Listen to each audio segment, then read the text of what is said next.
What's up, everybody? So look, I had a bunch of new subscribers today, okay? And I had a bunch of people asking me, not a bunch, okay, a couple people asking if I could teach a little bit about crochet. So I thought that I would make a little video for you guys. So I got me a little list right here, okay, about the types of yarn. So we're gonna talk about the types, the different weights of yarn, recommended projects for each type of yarn, hooks, and then the supplies that you're going to need to get started. So let's just get right into it. Okay, so I have some different yarns here. So the different types of yarn. So this right here is what you call acrylic yarn, okay? You can buy this a lot of places, okay? They sell it at Walmart. Dollar Tree even has yarn. Most of them do.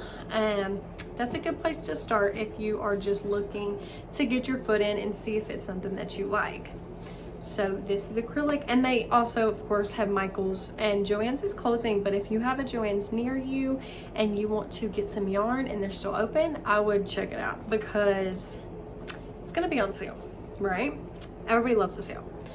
So then we have wool yarn. So they have like 100% wool yarn, and they also have acrylic and wool. So these two both are acrylic and wool together. Okay, cool. And then plush yarn, right? Plush yarn's thick, really soft. I'll tell you some more about that. And then we have this right here. Then you have cotton yarn, of course, but this is not just cotton yarn. This is a mix of cotton. So this is cotton and it's made from rayon from bamboo, however you say that. So this is a little bit of a fancier yarn. I like to make my bathing suits out of this one. Anyway, so those are the yarns that I have for you guys, and there obviously is like many different types of yarn. But these are like majority. There's cotton, you know, plush yarn, wool, and acrylic. Those are like really a big percentage of it, what most people will use. Okay, so now let's talk about the weights of yarn. So the most common weight of yarn is this right here. This is a weight 4. So I do want to show you guys this. So on every yarn skein, yarn cake, so these are called skeins, and these are called cakes. Skein, whatever, cake. Okay. So on every yarn skein, it's gonna have these 3 boxes, okay? It's gonna say the weight, the recommended hook size for crochet, and the recommended needle size for, what do you call that? Knitting. Duh, Hannah. Okay, so right here is the weight. So it has a little skein of yarn, and then it says a number. So this is a weight 4 yarn. This is a really good starting yarn.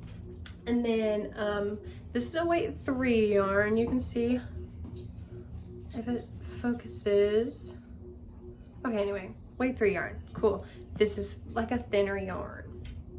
The smaller the number, the thinner the yarn is. The bigger, the thicker. Okay, these are weight 5. Both of these.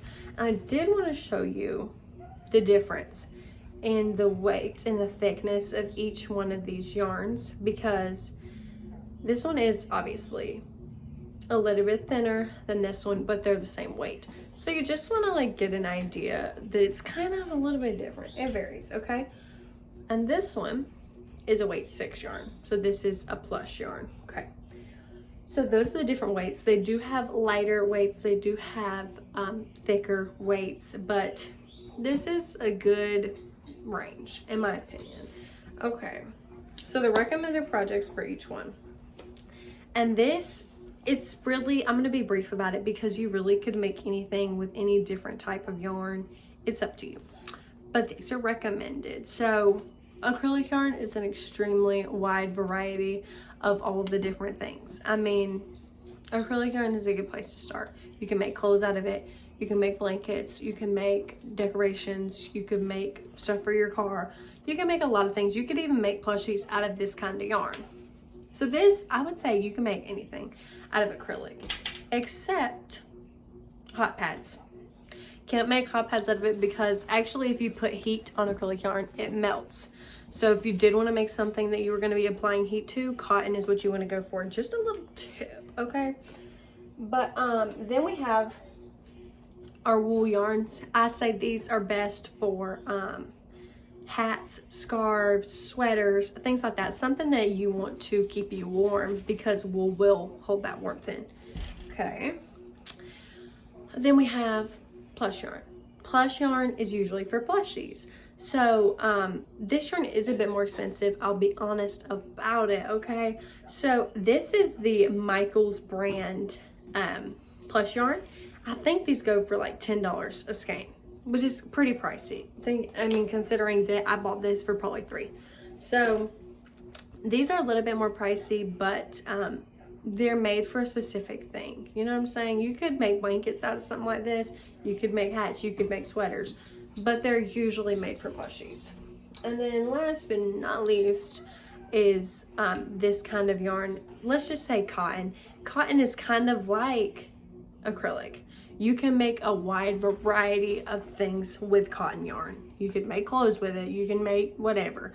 But I like to use this specific one for bathing suits, and I even make some little like a little skirt cover up type of thing, because it has fringe on it, and I like fringe to have a thinner weight. Okay, so let me show you my hooks. Okay, I have a bunch of hooks, too many hooks probably. Hook hoarder here. Okay, but these are a good variety, I think, for me to show you guys. So we're gonna start with the smallest one. So this right here is a 4mm. See, it says 4.00 mm. So this is a 4mm hook. You can tell that this one is skinnier than that one, right? So the smaller the hook size, the smaller the hook width, and then the opposite, the bigger the bigger. You got it. Okay, so this is a 4mm. Then we have a 5mm, right? This is a really good starting point for any beginner crocheter. 5mm has a wide variety of things that you could make with a 5mm hook. So I would recommend, if you want to go out and buy a hook, 5mm. And also, see, this is a metal hook. It's just metal. This has a little handle-like thing. It's supposed to make it more comfortable. Gotta be honest, I don't think it really does. But I thought I'd say that to y'all. It is a little different. See, it's metal up here, but it has a little handle down here. I think this is a good starting point though. And then I have my wooden hook. I bought this from Walmart. This is a 9mm hook size, right? So it's bigger.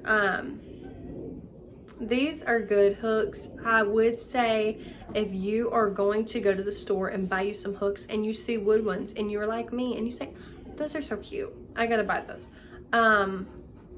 Maybe you should wait a little bit, because in my experience with these specific hooks, I had a little bit of trouble.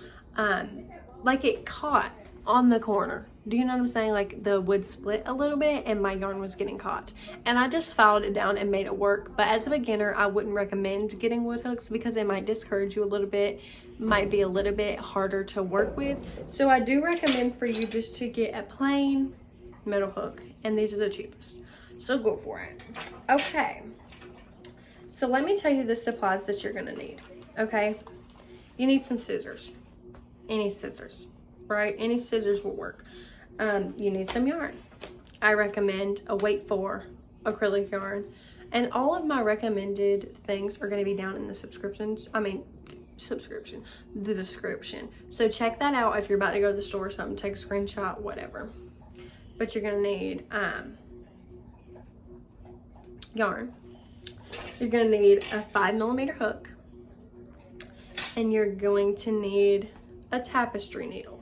So this right here is a tapestry needle, and this is what you weave in your ends with. So this is just good to have, because at the end of your project you're gonna just have a loose thread of yarn, and you want to put it away in your project so that it won't come unloose or anything like that. So you are gonna need a tapestry needle. So you don't need many things. I'm gonna put them right here. You don't need a lot to get started. Honestly, crochet is a really cheap, pretty cheap hobby to get started at. So I definitely recommend it. I love crocheting. It definitely got me through a lot of boring, hard times, honestly. It's kind of a meditative thing to do. So I definitely recommend it for anybody who wants to learn. But I really hope y'all like my video. Okay, I hope y'all like it, and I hope that it inspired you to go out there and make something for yourself. Whether you want to make a coaster, a t-shirt, whatever, okay? I'm going to put everything y'all need down in the description box. I hope y'all loved it, and I hope y'all come back for more.